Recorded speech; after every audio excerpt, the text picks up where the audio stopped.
Bonjour à tous. Nous allons continuer là où nous sommes arrêtés hier. Donc, nous sommes arrêtés à cette question-là. Comment motiver les membres d'Église, nos frères et sœurs, à témoigner?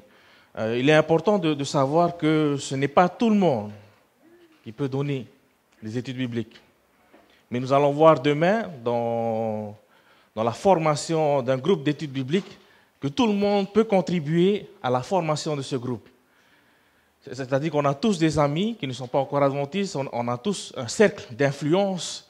Et donc, dans ce rôle-là, on peut les amener au groupe d'études pour suivre des études bibliques. Maintenant, la grande question à laquelle nous allons essayer de répondre ce matin, c'est comment les motiver à témoigner.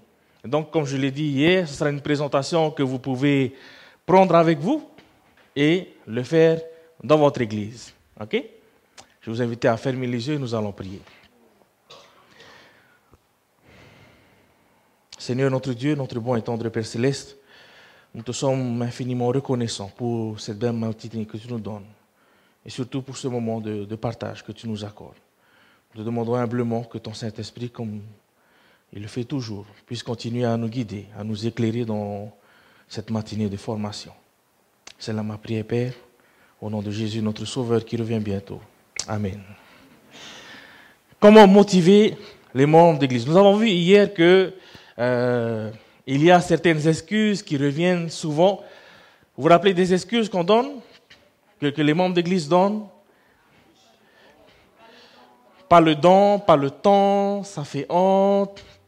Donc c'est quasiment les mêmes excuses qui arrivent, un manque de confiance. On n'a jamais demandé, ça c'est quelque chose qui est malheureusement, c'est dommage que ça arrive. Hein.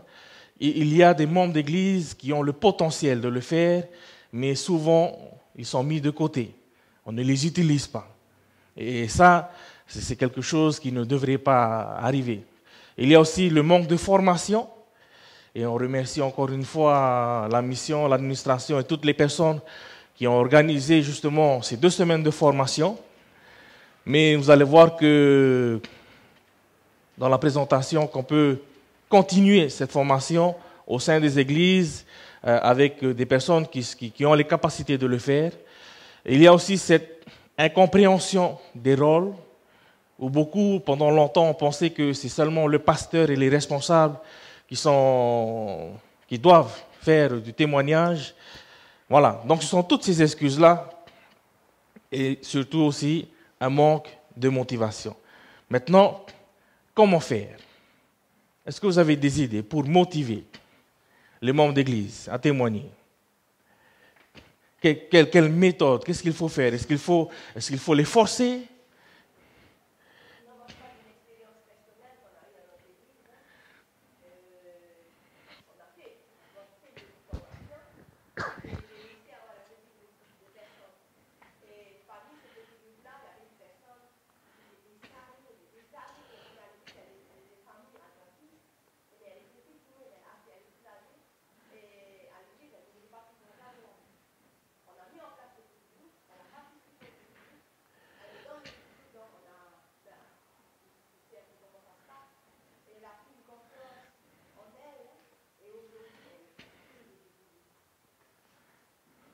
Amen.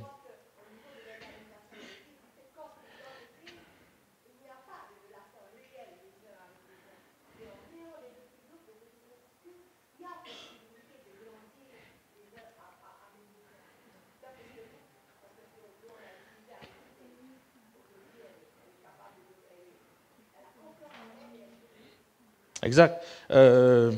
Les petits groupes, c'est une méthode qui est vraiment très, très efficace. Surtout dans les églises, dans les grandes églises. Par exemple, l'église de Fatawa, je ne sais pas combien de membres il y a ici. Combien? 472 membres, vous imaginez, hein? 472 membres d'église. Est-ce que tout le monde connaît tout le monde très bien?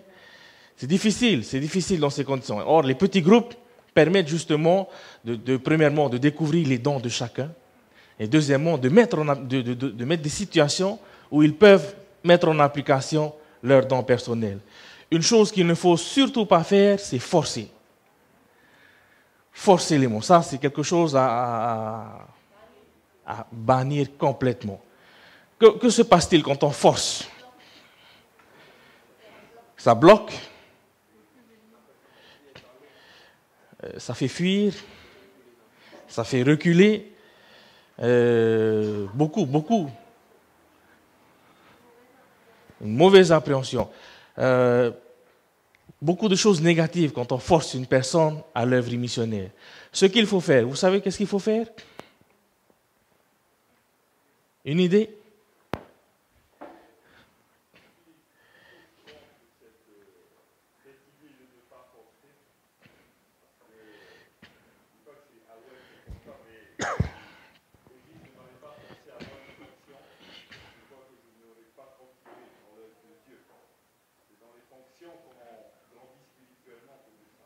Mm-hmm. Mm-hmm. Que Dieu soit loué si ça a marché sur toi. Hein? Malheureusement, ça arrive exceptionnellement. Ce n'est pas un cas général. La plupart du temps, quand on force une personne à faire quelque chose, ça réagit plutôt négativement. Maintenant, qu'est-ce qu'il faut faire? Mettre en confiance, motiver,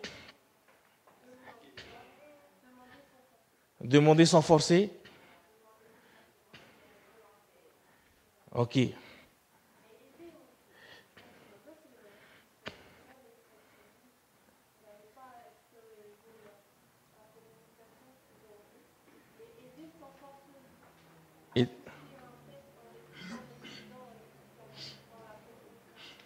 D'accord. Ok. Une chose que l'on peut faire, c'est parler au cœur de la personne.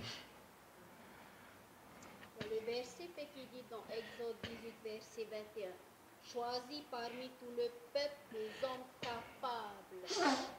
Donc, si nous voyons que cette personne elle est capable, ce n'est pas de forcer, mais de motiver. Bon, après, on peut dire que c'est un forcing aussi. Hein? Ensuite, je voudrais vous présenter une personne qui s'appelle Fatouare de Réatea. Il est descendu ici à Popénon.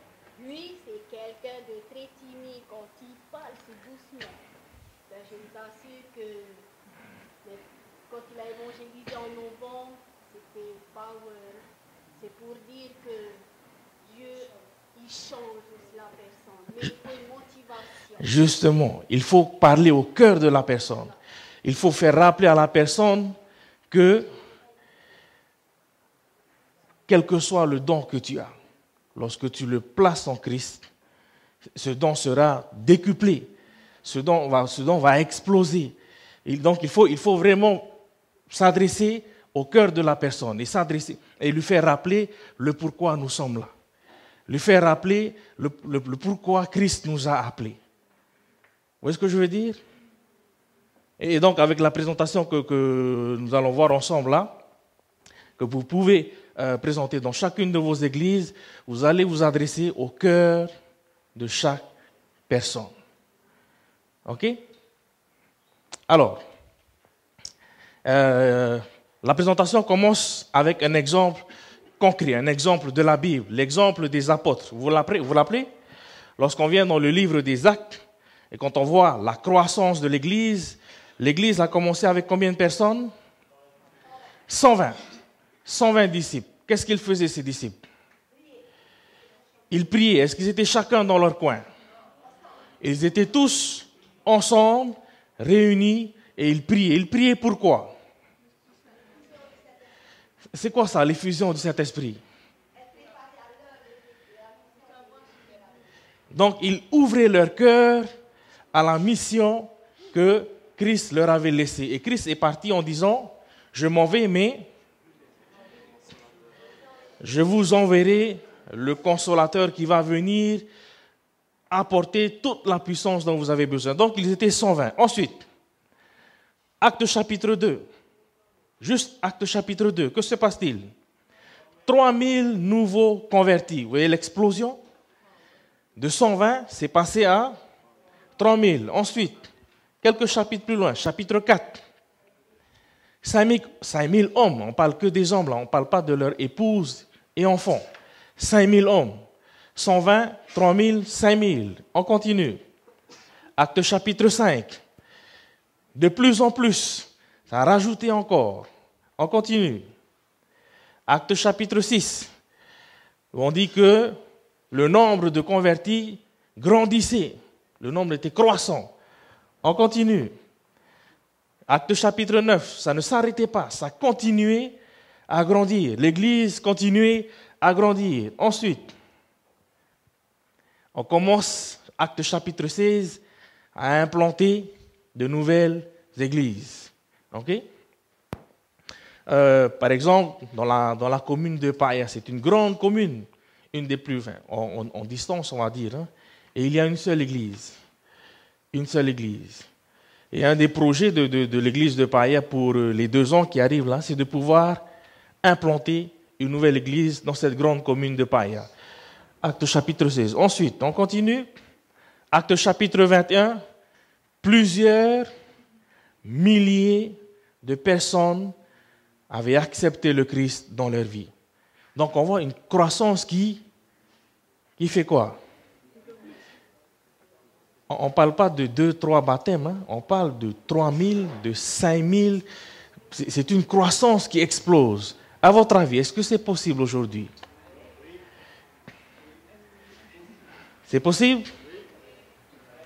La question est toujours la même. Comment alors motiver à ce que ces personnes viennent maintenant en l'effusion du Saint-Esprit? Ça aussi, Justement. pour amener les gens à avoir le cœur disposé. Justement, la question, pourquoi est-ce que l'Église grandissait comme ça? Quel était leur secret? Ils étaient tous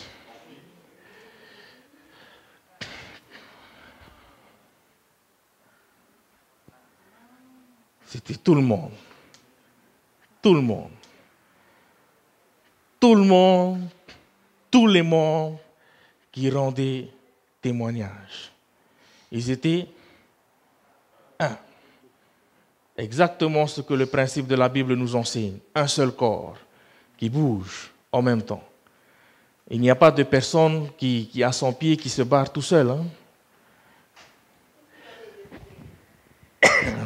Qu'est-ce que Jésus a dit de livrer? Qui va tirer livrer? Les disciples ont dit, on va débrousser, on va tout nettoyer. Qu'est-ce que Jésus a dit? Laissez-les croître. À quel moment on va? Au moment de la moisson. OK?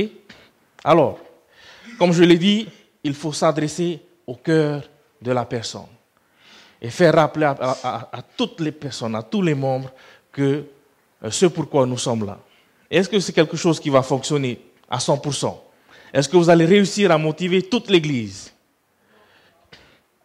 Justement, tu avais donné l'exemple de livrer. On ne va pas réussir à motiver toute l'Église à 100%.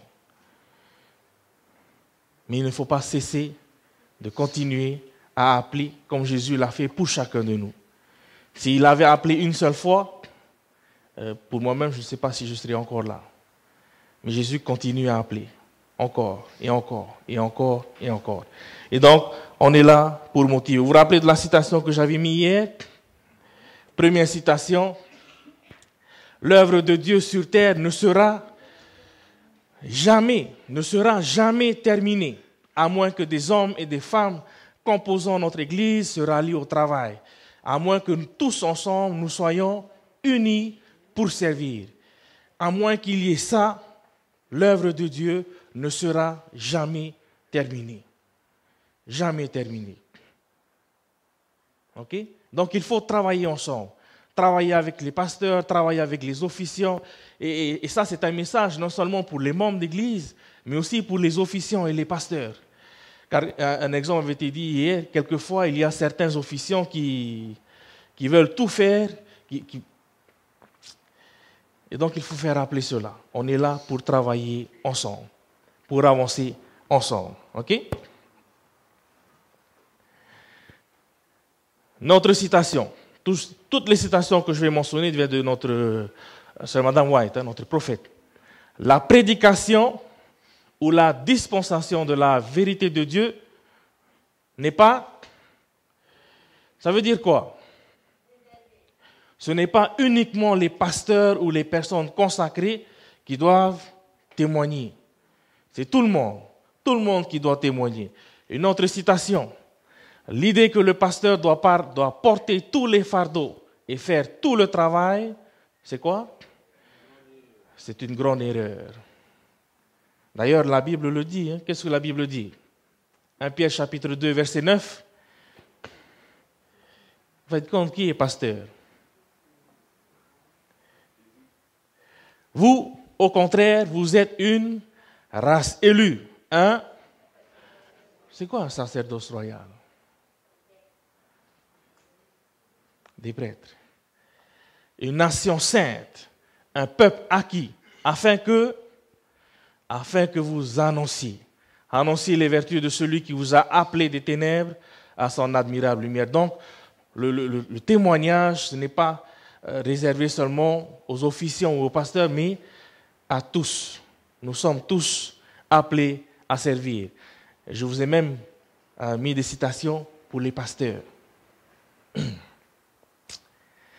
Le pasteur, car quelquefois ça arrive, le pasteur, qu'est-ce qu'il dit là?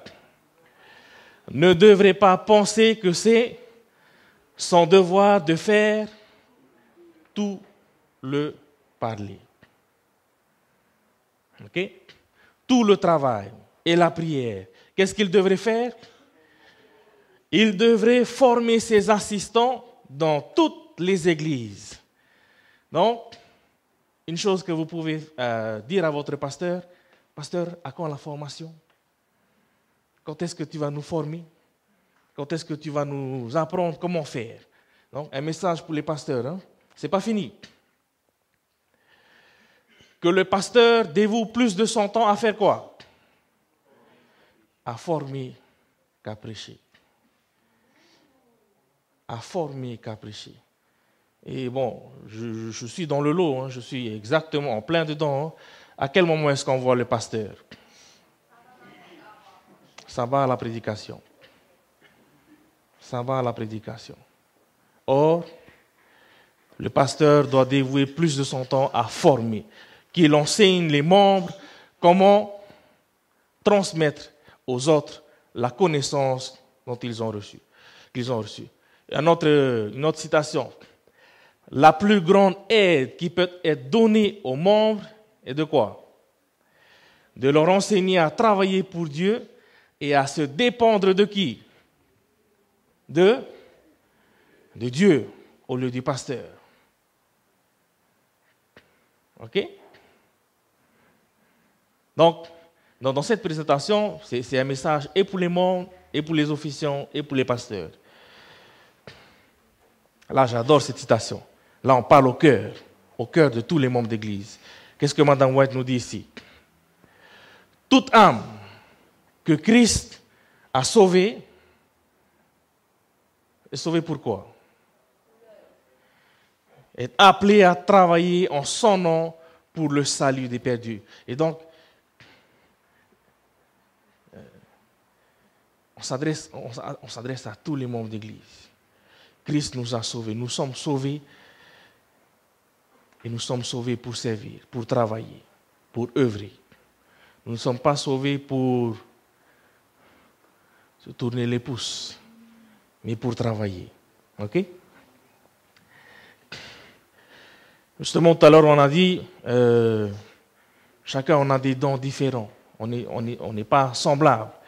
Mais qu'est-ce que Mme White nous dit? Une œuvre a été donnée à qui?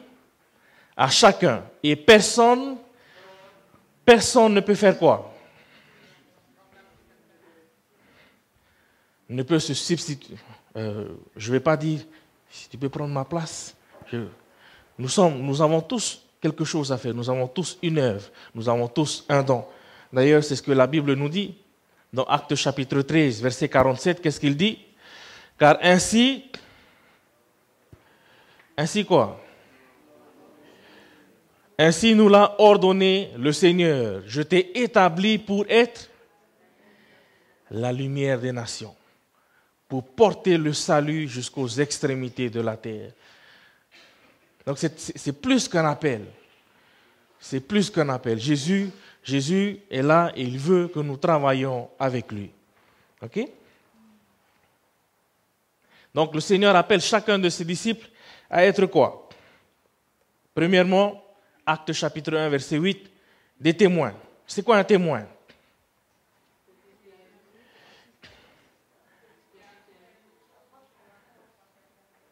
OK, on va mettre en situation. Disons qu'il y a un accident là dehors, pendant qu'on est en formation. Là, juste au feu rouge. Qui sont les témoins de l'accident? Est-ce qu'on est témoin de l'accident?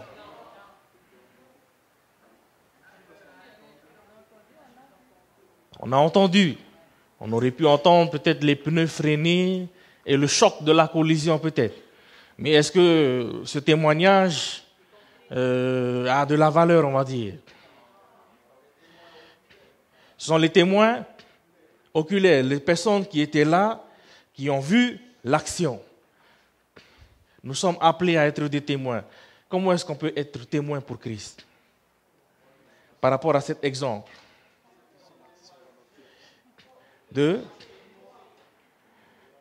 Vas-y. On a vu son action dans notre vie.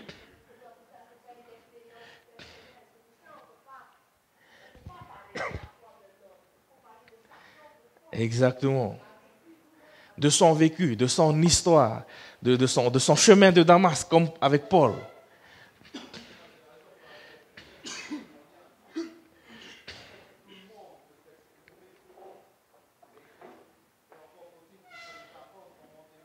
Exactement.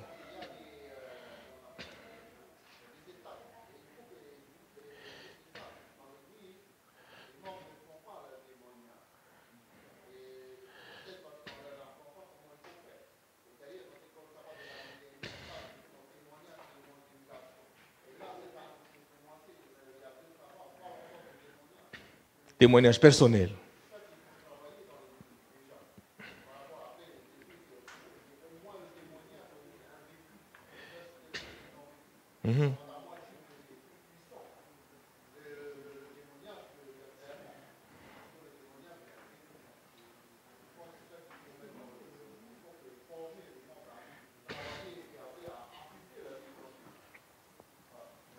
Exactement. Donc il faut témoigner de son vécu. Quand madame était tombée enceinte, ayant fait une première fausse couche, on avait peur que bébé n'arrive pas. Et on attendait avec hâte la première échographie. Et lorsque le jour est arrivé, on voyait le tout petit œuf bouger. J'étais tellement heureux à un point que j'ai crié dans la salle d'échographie. J'ai crié, merci Seigneur. Et madame, elle m'a serré la main, mais pourquoi tu fais ça? Mais je ne pouvais pas me contenir. C'était une joie tellement grande de voir que l'enfant vivait. Et c'est exactement la même chose avec Christ. Quand Christ nous a sauvés, nous a apporté, ramené à la lumière, on ne peut pas garder cela pour soi. Il faut le partager. OK? Donc, appelé à être des témoins, mais aussi appelé à être des ambassadeurs. C'est quoi un ambassadeur? Un représentant. Donc, nous sommes des représentants de quoi? De quelle cité? De la Nouvelle Jérusalem. Nous sommes appelés à être des ambassadeurs, des témoins, mais aussi des ambassadeurs. Donc, par notre comportement, par notre langage. Ensuite, nous sommes appelés aussi à être des participants dans le ministère de la réconciliation. On parle de quelle réconciliation là ici? Avec Dieu, exactement, avec Dieu. Le péché nous a séparés de notre Dieu. Et là, nous sommes appelés à travailler sur cette réconciliation. Ensuite, 1 Corinthiens chapitre 3, verset 9, nous sommes appelés à être des collaborateurs avec Dieu. On continue. Nous sommes appelés à être la lumière et le sel de la terre. Matthieu chapitre 5. Ensuite, et ça, c'est là notre seule et unique motivation. L'amour du Christ nous presse. C'est ça qui me pousse à partager. C'est l'amour de Jésus envers moi. Comment est-ce que ce roi des rois peut aimer une personne comme moi? Si on devait noter toutes les bêtises que j'ai faites sur une feuille, il faudrait, je ne sais pas, une rame de papier ne suffirait pas. Mais Jésus m'aime quand même. Jésus veut que je travaille avec lui. L'amour du Christ nous presse. OK? Que dit Madame White? À quel moment est-ce qu'on doit témoigner? À quel moment? Pas plus tôt que lorsque quelqu'un est converti, que naît en lui un désir de faire connaître aux autres quel ami précieux il a trouvé en Jésus. La vérité salvatrice et sanctifiante ne peut être gardée renfermée dans son cœur. Donc il faut le partager, il faut le faire sortir. OK?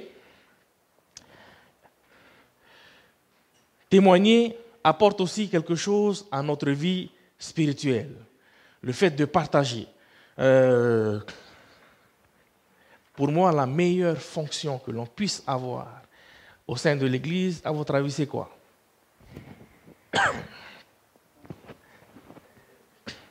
La meilleure fonction. Diaconesse?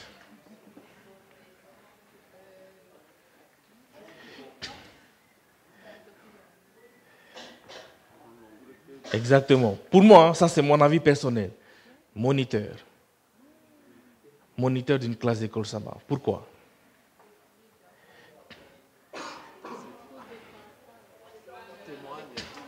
Tous les jours, tu te prépares pour ce partage sabbat matin. Et lorsque le sabbat matin arrive, que se passe-t-il? Tu partages, mais il y a aussi un partage en retour avec les membres de ta classe. Et ça t'enrichit et ça te fait grandir. Lorsque j'étais en Papouasie, en ma deuxième année, on m'a confié une classe d'école sabbat. C'était la classe des profs de théologie. J'avais peur. J'avais en face de moi des docteurs de la Bible.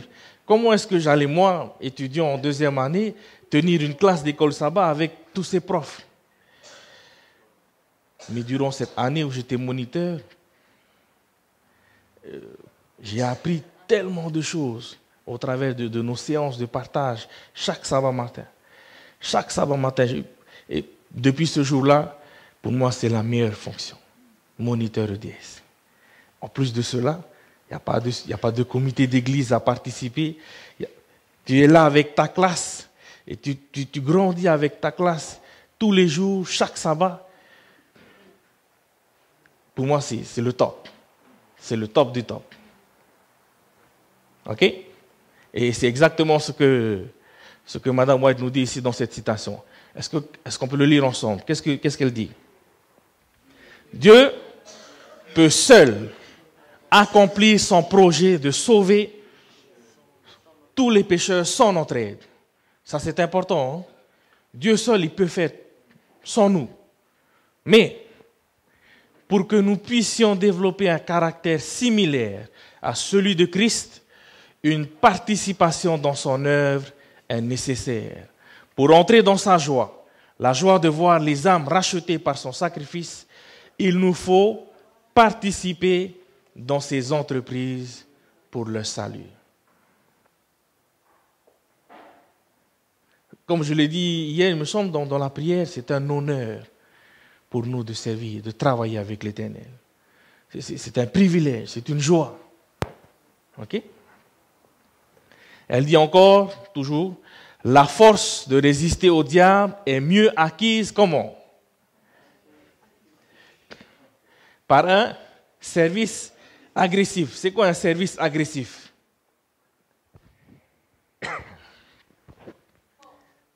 Hein? Un service avec zèle. Un service avec zèle. Donc, la force de résister au diable, à toutes les tentations, est mieux acquise par un service zélé. Donc, plus je travaille avec le Seigneur pour le servir, plus je deviens fort par rapport aux tentations. OK? Mais aussi, témoigner est relié à la seconde venue de Jésus, parce que nous lisons dans Matthieu 24, verset 14, on peut lire ensemble? Qu'est-ce qu'il est dit? Cette bonne nouvelle du royaume sera prêchée dans le monde entier pour servir de témoignage à toutes les nations et alors viendra la fin. Donc, quelque part, nous avons la possibilité de faire quoi? Dater le retour de Jésus.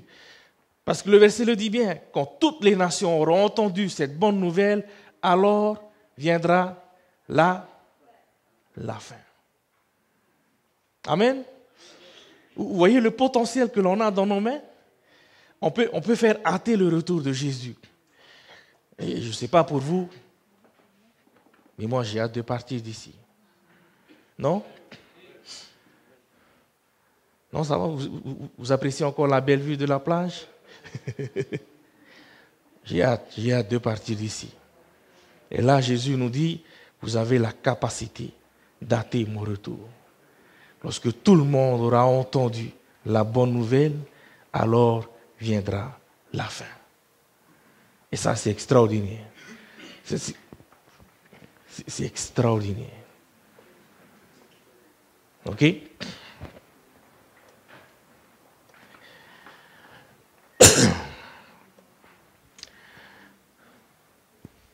Dans le journal Review and Herald, 23 juillet 1895, qu'est-ce qu'elle dit?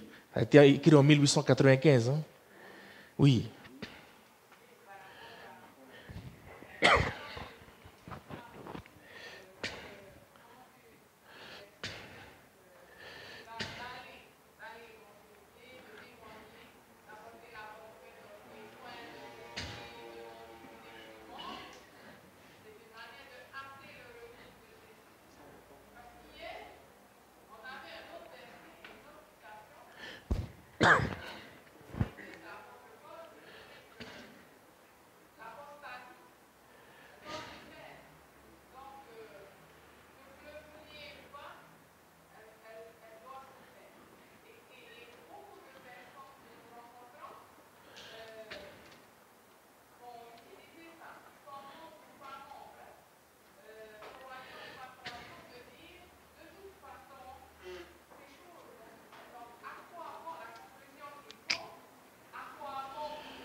Mm-hmm.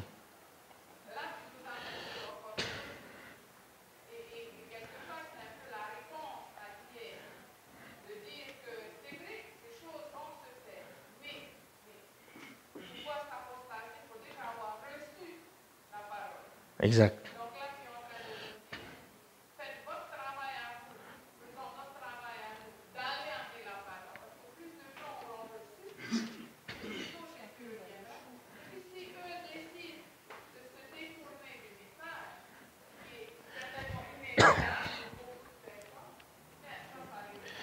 Exactement.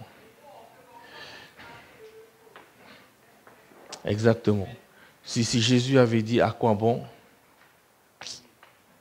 il n'y aurait pas d'avenir.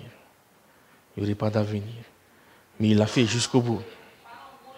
Exactement.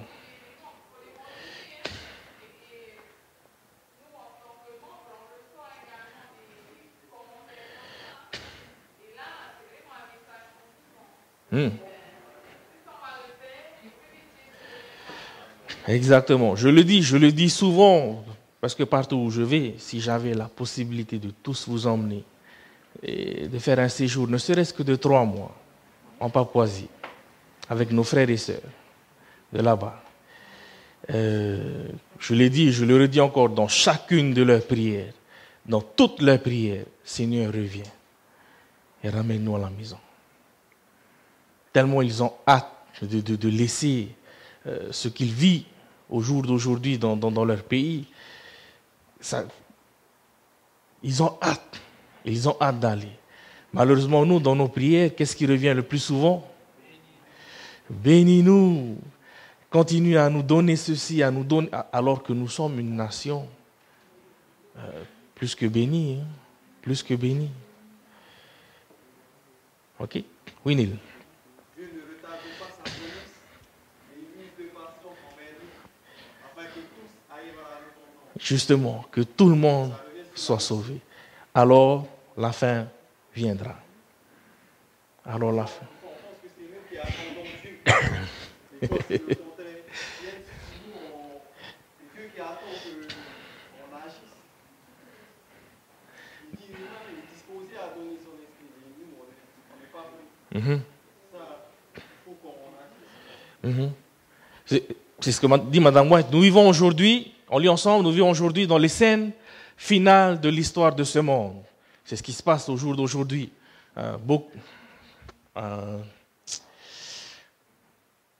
La parole de Dieu est bafouée à un point.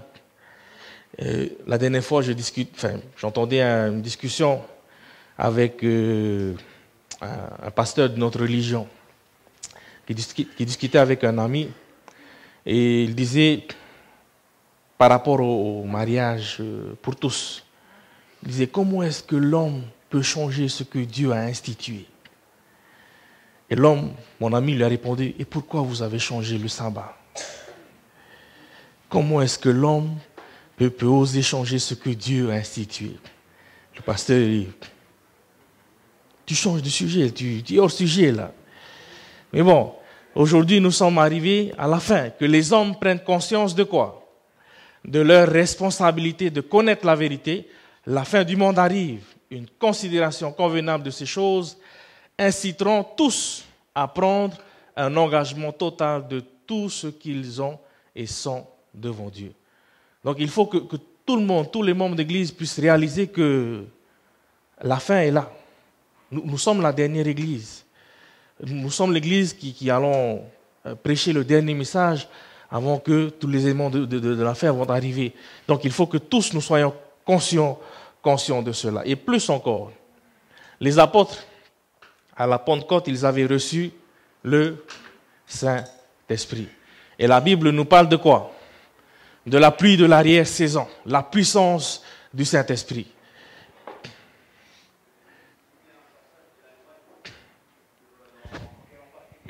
Vas-y.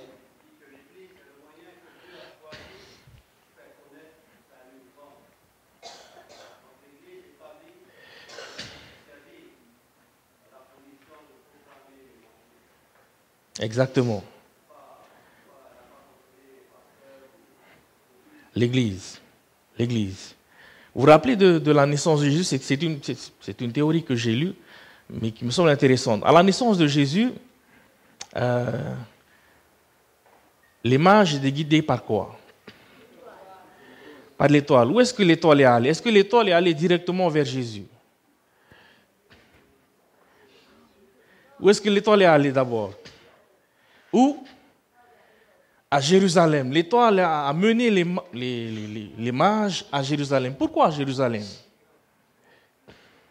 Pourquoi est-ce que l'étoile n'a pas guidé les mages directement vers Jésus? Pourquoi Jérusalem?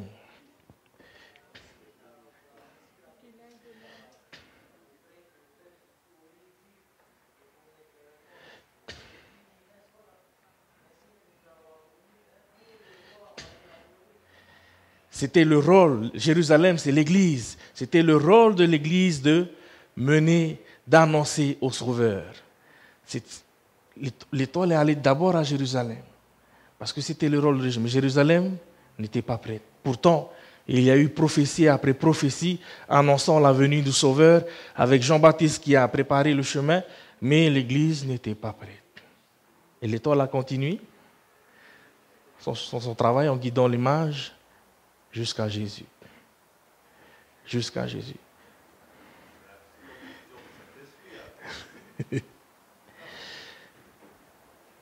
Plus ou moins, oui. Plus. Oui.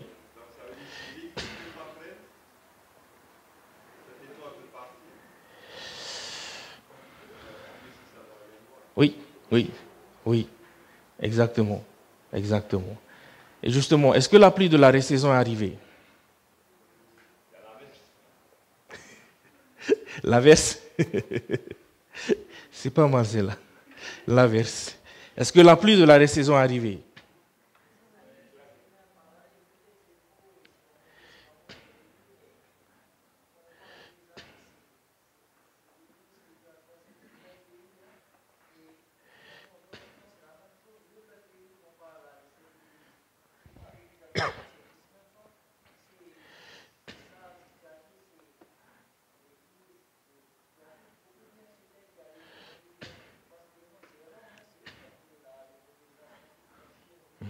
Mhm.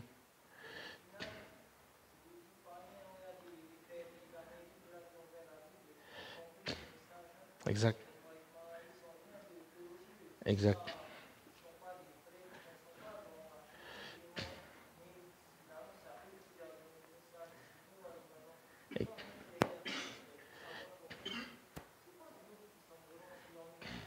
Exactement.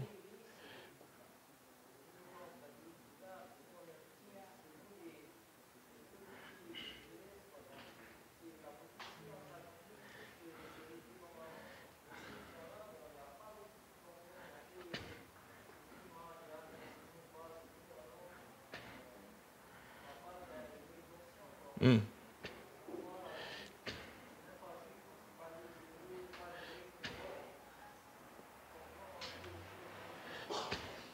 Et Dieu nous a placés justement pour terminer l'œuvre ici-bas sur terre. Et comme je l'ai dit au début encore, c'est un privilège, c'est un honneur, c'est une responsabilité énorme que Dieu nous donne. Hein. Et donc, pour revenir à notre dernière question, est-ce que la pluie de la saison est arrivée? Aujourd'hui.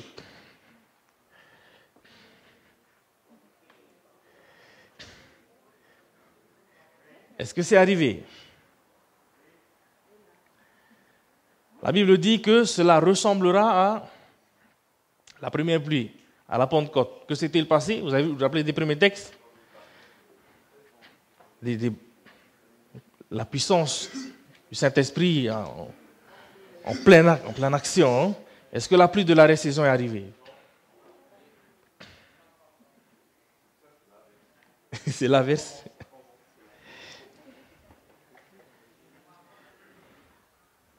La pluie de l'arrière-saison ne peut venir que lorsque la plus grande partie de l'Église coopère ensemble avec Dieu.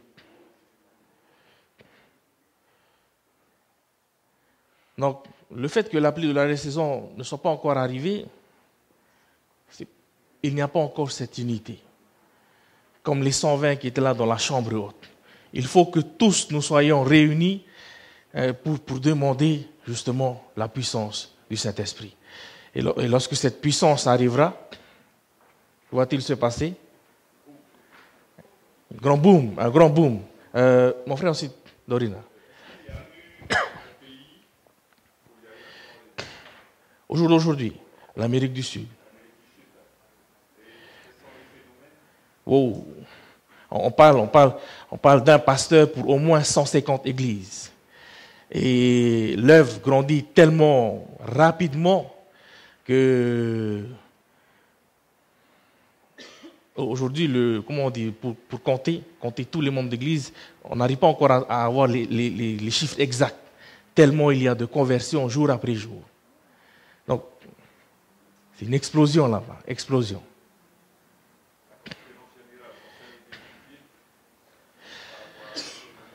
Oui, d'ailleurs, le mois dernier, il me semble, dans la ville de New York, il y a eu, je ne sais plus combien d'évangélisations en même temps.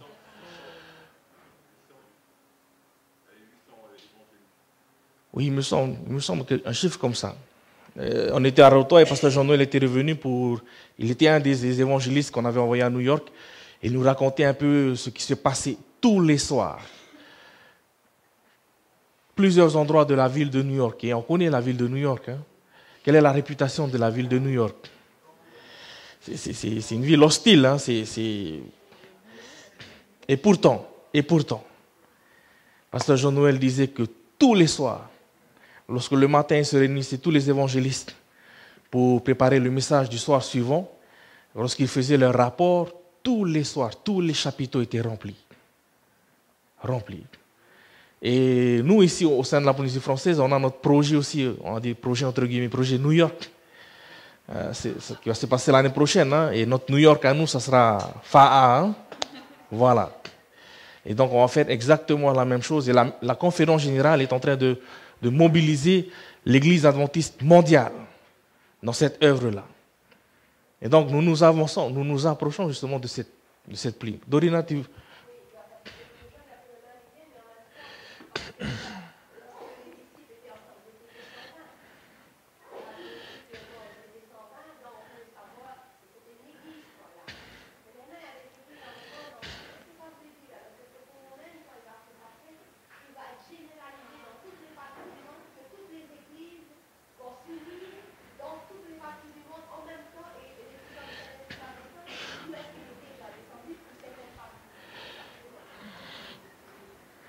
Je n'ai pas de réponse précise par rapport à est-ce que c'est descendu déjà est-ce que ça va être global ou est-ce que c'est déjà tombé ailleurs et pas encore ici?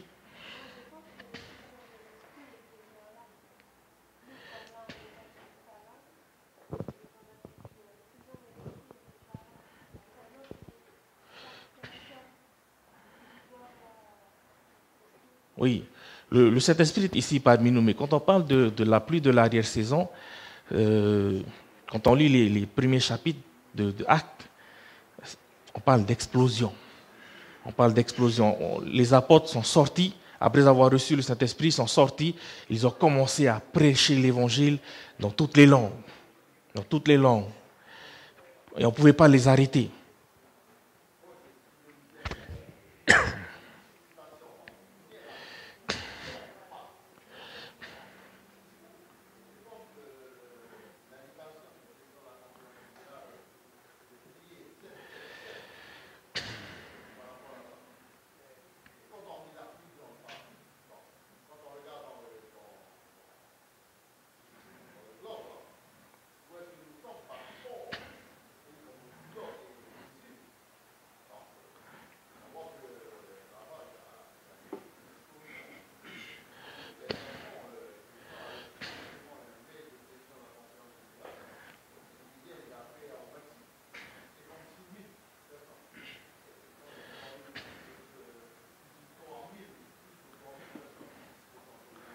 Exact.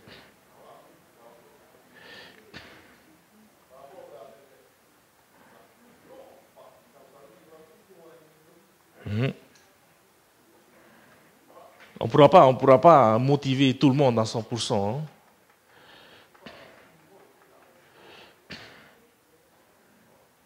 Ok.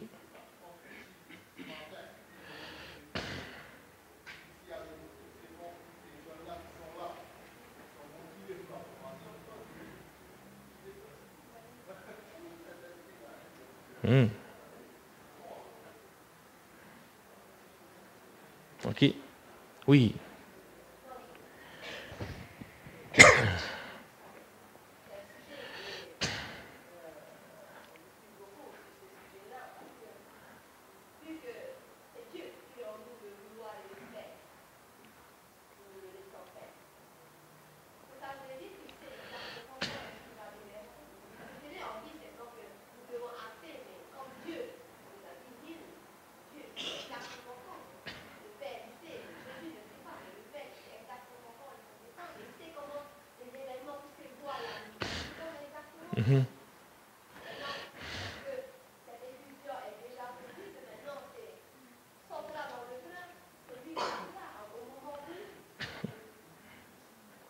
Exact. Exact. Ok. Merci Dorina.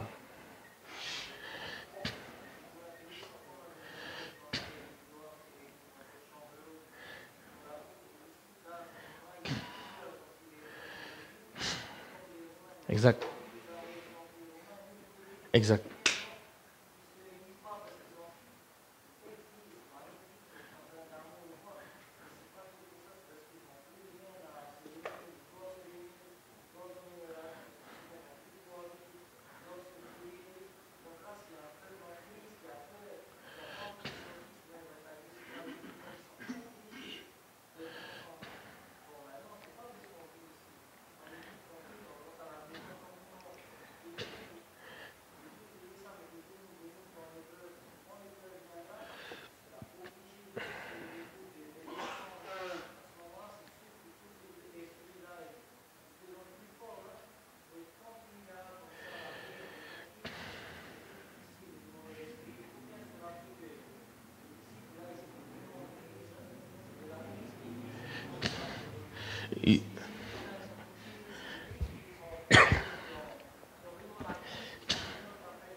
cette situation qui va faire qu'il y aura ce réveil en tous.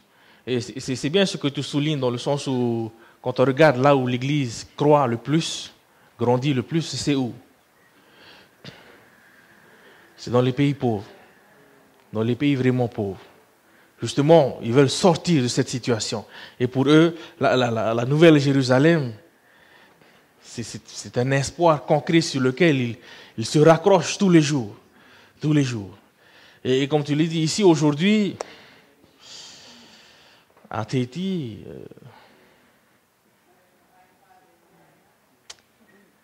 entre guillemets, on se la coule un peu douce. Hein? Ta question, avant la réponse dans le verset 8, acte 1, verset 8, et vous serez mes témoins à Jérusalem, dans toute la Judée, dans la Samarie et jusqu'aux extrémités de la terre. Après, il faut que nous nous posons chacun, sommes-nous témoins? Suis-je un témoin? Est-ce que mon Église est là aujourd'hui? On peut se poser ces questions. Est-ce que nous sommes juste localisés le sabbat missionnaire que sur notre ville? Est-ce que nous sommes prêts à partir par exemple à Kokura? Là il n'y a pas d'église. Le verset 8 répond à la question: vous serez mes témoins à Jérusalem, dans toute la Judée, dans la Samarie et jusqu'aux extrémités de la terre. Là. Mais ne serait-ce que de se poser la question, est-ce que mon voisin est au courant? Est-ce que celui qui habite juste là à côté de chez moi, il sait, il connaît la vérité? Est-ce que je suis en train d'œuvrer pour lui? Ou est-ce que je suis là derrière mon mur, confortable chez moi, j'arrive à la maison, je fais mon portail et ça y est, je suis là. Dorina, ensuite.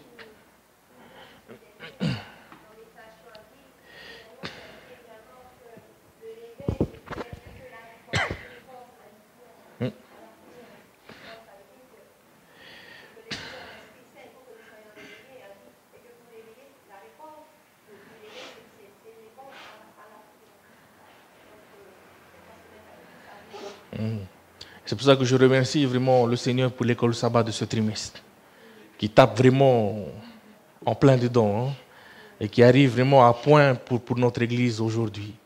Et quand on réfléchit bien à tout ce que l'école sabbat nous fait rappeler, il y a beaucoup de choses à faire. Beaucoup de choses à faire. Tu voulais intervenir?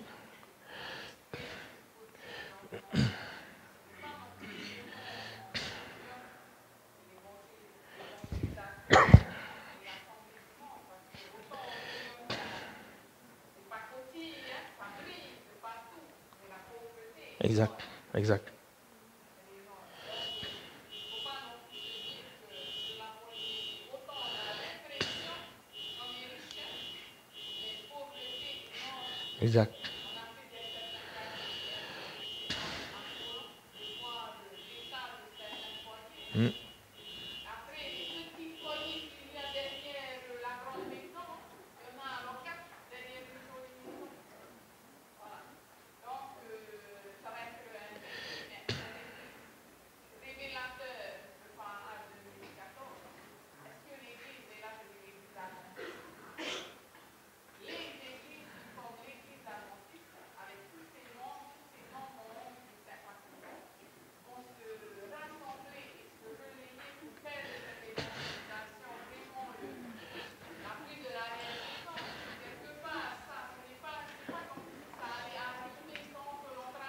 La pluie de l'arrière-saison ne peut arriver que si l'Église coopère. La coopération est quelque chose de volontaire. C'est nous qui faisons la coopération. Ce n'est pas quelqu'un d'autre qui va faire la coopération. Donc c'est un défi magnifique. Maintenant, je compte sur chacun de vous pour entrer dans vos églises respectives et rassembler toute l'Église vers ce même et unique but, de travailler ensemble pour le retour de Christ. Amen. Demain, nous allons voir les choses plus concrètes en préparation pour ce qu'on va faire ensemble jeudi après-midi, la mise en situation. Donc demain, nous allons parler plus méthodologie, comment faire, etc. Demain et après-demain, on va travailler sur ça. OK? Merci à tous. Encore une fois, les diapos seront à la technique. Il y en a qui ont demandé la vidéo aussi. La vidéo, c'est aussi à la technique. Ou sinon, pour ceux qui ont Internet, hein, c'est sur YouTube. C'est sur YouTube. Voilà.